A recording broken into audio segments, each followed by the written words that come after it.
Question number हम लोग 31 की तरफ बढ़ते हैं। ये 31 में लिखा हुआ है कि फैक्टराइज ए स्क्वायर एक्स स्क्वायर प्लस ए इंटू एक्स स्क्वायर प्लस 1 और इंटू एक्स प्लस ए। यहाँ पे स्क्वायर नहीं है। अब यहाँ पे तीन टर्म दिख रहा है, एक टर्म, दो टर्म, तीन टर्म, और तीनों टर्म में अगर गौर से देखो तो कुछ भी कॉमन नहीं है, क्योंकि कॉमन कभी भी प्लस के पहले और बाद से देखा जाता है। तो अगर इसमें देखा जाए तो एक्स कॉमन बोल सकते हो कि एक्स स्क्वायर है, एक्स है तो एक्स कॉमन है, लेकिन फिर अगले में कॉमन नहीं मिलेगा, तो पूरी तरह से नंबर प्रोडक्ट में नहीं आ पाएगा। तो हम यहाँ पे क्या कर सकते हैं कि इस एक्स का पहले गुना कर सकते हैं, इसमें भी और इसमें भी, है ना। मतलब यहाँ पे एक्स का प्रोडक्ट है ना, यहाँ पे एक्स का मल्टीप्लाई दोनों में, तो इसको मल्टीप्लाई कर सकते हैं, क्योंकि पूरी तरह से हम देखें तो इसमें एक साथ कॉमन कुछ भी नहीं दिख रहा है। कहोगे कि सर ए कॉमन है, तो हम कहेंगे ए इसमें है, इसमें नहीं है। कहोगे कि इसमें भी तो है सर, तो ए अगर यहाँ होगा तो कॉमन नहीं माना जाएगा, ए यहाँ होना चाहिए, माने इस ब्रैकेट के बाहर ए होना चाहिए, तब ए कॉमन मानेंगे, है ना। तो क्या करेंगे, इस एक्स का गुना पहले दोनों में करेंगे, इसमें भी और इसमें भी, क्योंकि ब्रैकेट का मतलब दोनों में मल्टीप्लाई करना होता है, तो इसको तो प्रिंट करना होगा। अब प्लस इस एक्स का गुना इसमें होगा, तो ए इंटू कितना हो जाएगा, एक्स का क्यूब। एक्स ही था ना कि ए था, नहीं ठीक है, तो ए इंटू एक्स क्यूब हो गया और प्लस एक्स हो गया, एक्स इंटू 1x और प्लस ए। अब जरा ध्यान से देखो तो इसमें कुछ चार बना ना, चार, तो चार में हमेशा याद रखना कि लगभग दो दो का पेयर बना लो। लगभग क्या, चार है तो दो दो का पेयर बनेगा ही। 6 गो होता तो क्या होता, दो दो दो का 3 पेयर बनता, 2 2 4 2 6। तो अब दो दो पेयर में से कॉमन लेने की कोशिश करो। क्या इन दोनों में हम पूछेंगे कि क्या कॉमन है, ए स्क्वायर कॉमन है कि ए कॉमन है, दोनों में ए कॉमन है। एक्स स्क्वायर कॉमन है दोनों में कि एक्स क्यूब कॉमन है, एक्स क्यूब कॉमन है, एक्स स्क्वायर कॉमन है, क्यूब नहीं, क्यूब तो इसमें नहीं मिलेगा फिर। तो एक्चुअल में जब हम कॉमन लेते हैं तो ब्रैकेट उधर की तरफ लगाते हैं, क्योंकि अब इसमें और इसमें जो बची हुई चीज़ है उसको लिखना पड़ता है। तो एक्स स्क्वायर तो पूरी तरह से खींच लिए हैं, ए स्क्वायर में से एक तो ए भी ले चुके हैं, तो केवल ए बचेगा, क्योंकि ए स्क्वायर में से एगो ए तो बाहर हो चुका है। प्लस अब यहाँ पे देखो एक्स क्यूब है और एक्स क्यूब में से एक्स स्क्वायर लिए हैं, ए तो पूरी तरह से बाहर है ही, तो क्या बचेगा, ए तो बाहर है, एक्स क्यूब में से एक्स स्क्वायर भी बाहर है, तो एक्स क्यूब में एक तो एक्स बचेगा कि नहीं, क्योंकि 3 गो है, 2 गुना बाहर है। समझ में आया, बोलो। इन दोनों में कुछ कॉमन नहीं है, कुछ भी कॉमन नहीं है, इसमें एक्स है इसमें ए है, तो हम +1 कॉमन ले सकते हैं, क्योंकि 1 का टेबल तो भैया सब में रहता है, ठीक ना।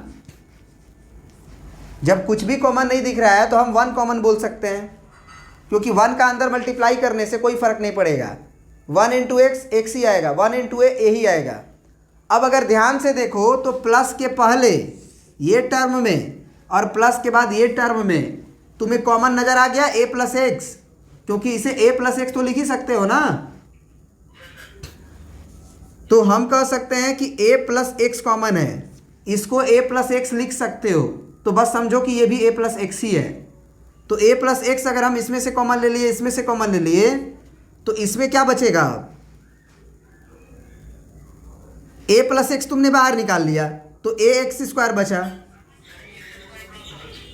इसमें a प्लस एक्स बाहर कर लिए हो तो +1 बचेगा। अब इसको फर्दर फैक्टराइज नहीं किया जा सकता है, तो यही तुम्हारा फाइनल आंसर हो गया इसका, ठीक है ना। ये एडिशन में नज़र आ रहा था, अब इनटू में नज़र आ रहा है, मतलब फैक्टराइज हो गया। नेक्स्ट क्वेश्चन, चलिए अब सबसे पहले हम लोग 32 देखते हैं, फिर 34 देखेंगे। 32 नंबर क्वेश्चन में है हमारा, फैक्टराइज करना है किस चीज़ को, A B into X square plus 1 plus X into A square plus B square.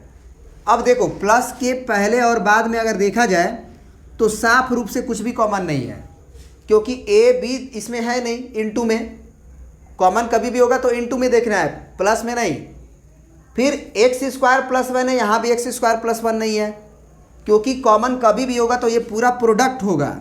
ये केवल एक्स स्क्वायर प्लस वन में का एक्स नहीं होगा, ये पूरा मल्टीप्लाई में है तो पूरा कॉमन होना चाहिए।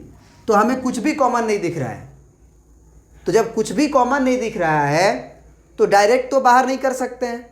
ये पहली बात हो गई।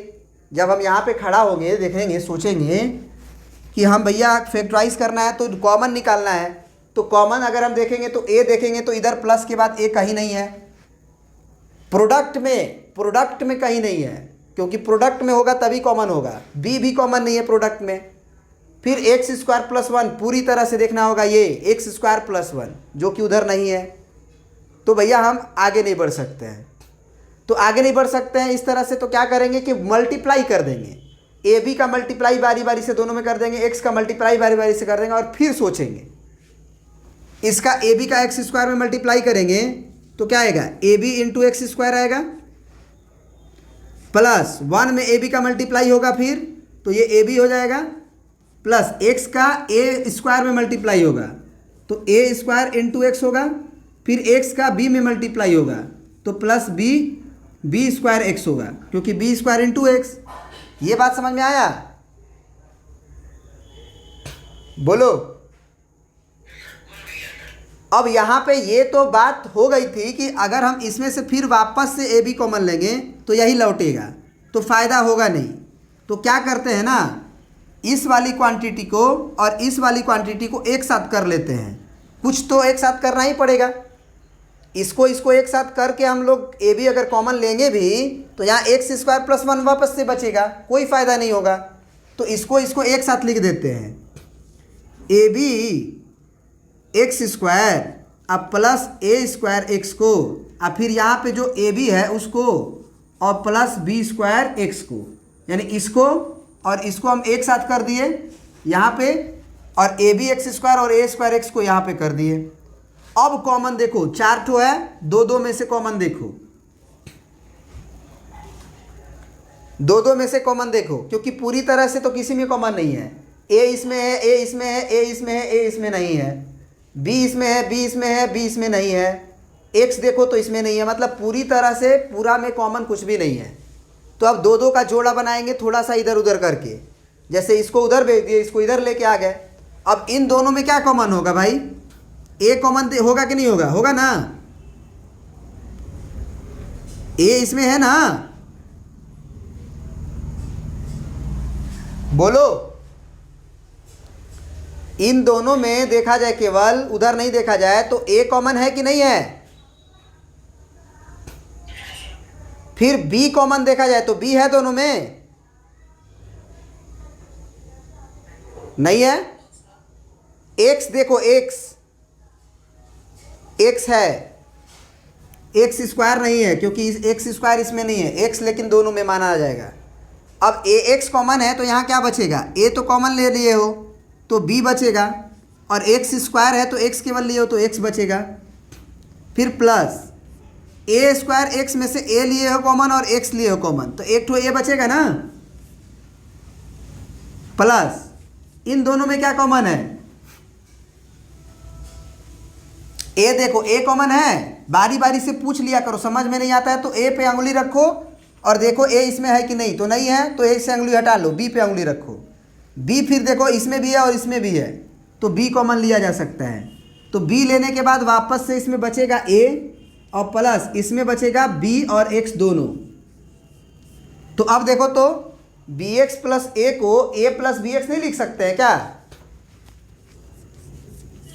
तो ए प्लस बी एक्स लिखो, अब प्लस बी इंटू ए प्लस बी एक्स। अब ध्यान से देखो कि प्लस के बाद और पहले में ए प्लस बी एक्स कॉमन है, इसमें और इसमें देखो दोनों में ए प्लस बी एक्स कॉमन नजर आएगा, ए कॉमन नजर नहीं आएगा क्योंकि ए यहाँ इंटू में है लेकिन यहाँ ए इंटू में नहीं है, एक्स इंटू में है, इधर एक्स इंटू में नहीं है, मतलब ए और एक्स कॉमन नहीं है, लेकिन ए प्लस बी पूरा तरह से प्रोडक्ट के रूप में है और यहाँ भी ए प्लस बी एक्स पूरी तरह से प्रोडक्ट के रूप में है। तो हम कह सकते हैं कि a plus B X common होगा,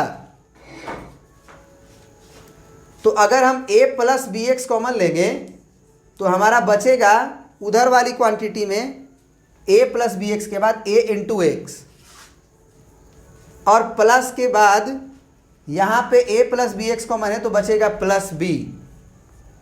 तो अब जो है कुछ भी कॉमन नहीं है, a प्लस बी एक्स और b प्लस ए एक्स। अगर अच्छा लगने के लिए थोड़ा सा एडजस्ट करो तो a प्लस बी एक्स और b प्लस ए एक्स लिख सकते हैं, b पहले और ए एक्स बाद में।